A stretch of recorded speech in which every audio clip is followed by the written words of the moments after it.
कक्षा 9 की एक्सरसाइज 12.2 का प्रश्न नंबर 4 है। एक त्रिभुज और एक समांतर चतुर्भुज का एक ही आधार है, ठीक है, और क्षेत्रफल भी एक ही है। यदि त्रिभुज की भुजाएं 26 सेंटीमीटर, 28 सेंटीमीटर और 30 सेंटीमीटर है और समांतर चतुर्भुज 28 सेंटीमीटर आधार पर स्थित है, उसकी संगत ऊंचाई हमें ज्ञात करनी है, ठीक है। तो समांतर चतुर्भुज का क्षेत्रफल होता है आधार गुणा गया ऊंचाई, ठीक है। आधार हमें पता है, हमें ऊंचाई ज्ञात करनी है। तो आधार कैसे पता चलेगा? यदि हम इस त्रिभुज का आधार पता कर सकें, ठीक है, इसका क्षेत्रफल ज्ञात कर सकें, तो क्षेत्रफल से हम आधार ज्ञात कर सकते हैं। तो इसके लिए क्या करना पड़ेगा? हमें सबसे पहले त्रिभुज की भुजाएं लिखनी पड़ेगी। तो पहली भुजा माना ए है तो ए 26 है, दूसरी भुजा बी है तो ये 28 है और सी है तो ये 30 है, ठीक है। हमें पता है कि जो 2s बराबर होता है ये होता है a plus B plus C. इसको हम लिख सकते हैं s बराबर a plus B plus C by 2, अर्धपरिमाप जिसे कहते हैं s को। तो ये हो जाएगा 26 प्लस 28 प्लस 30/2। तो ये हो जाएगा 3 2 6, 6 और 2 8 1 9, 94/2, 84/2 ये हो जाएगा 84/2। तो ये कितना आ जाएगा आपका? 2 का भाग देके 2 चक्को 8, 2 दूनी 4, तो 42 सेंटीमीटर आपके पास s की वैल्यू आ गई है।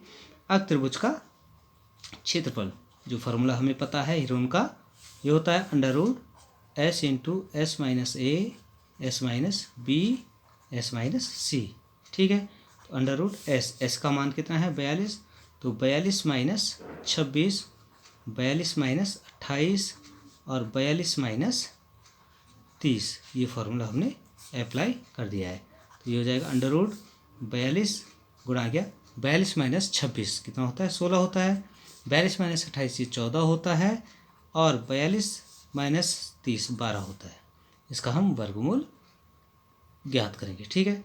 तो ये 42 के वर्गमूल अगर गुणनखंड हम लिखें तो ये होता है 7 छक्का 42, तो 7 या 21 दूनी 42, 16 का होता है 4 चक्को 16, तो 2 दूनी 4 दूनी 8 दूनी 16, 14 का होता है 2 सत्ते 14, 12 का होता है 2 दूनी 4 या 12। अब इसके हम जोड़े बनाने शुरू करते हैं। तो पहला जोड़ा 7 का होता है, दूसरा ये 3 का बन रहा है, फिर 2 का बन रहा है, फिर 2 का बन रहा है, फिर 2 का बन रहा है और फिर 2 का बन रहा है। तो 7 या 21 दूनी 42, 42 दूनी आपका हो गया 84, 84 दूनी हो गया 168 और 168 दूनी हो गया 336 वर्ग सेंटीमीटर। यह आपका क्षेत्रफल आ गया है त्रिभुज का, ठीक है। अब हमें पता है समांतर चतुर्भुज और जो त्रिभुज का क्षेत्रफल है ये आपस में बराबर दिया हुआ है, ठीक है। तो इसके अनुसार समांतर चतुर्भुज का क्षेत्रफल होता है आधार गुणा गया ऊंचाई, आधार गुणा गया ऊंचाई। और अभी हमने क्षेत्रफल निकाला इसका 336। आधार हमारे पास दिया एक ही आधार है, ठीक है। तो 28 इसको लेके चलते हैं क्योंकि दिया हुआ 28 क्या है? आधार पर स्थित है, ठीक है। और ऊंचाई h मान के 360 लिख देते हैं, 336 लिख देते हैं। h बराबर हो जाएगा 336/28, 28 का भाग दीजिए, 28 का 28 28 दूनी 56, तो ये कितना आ रहा है? 12 सेंटीमीटर।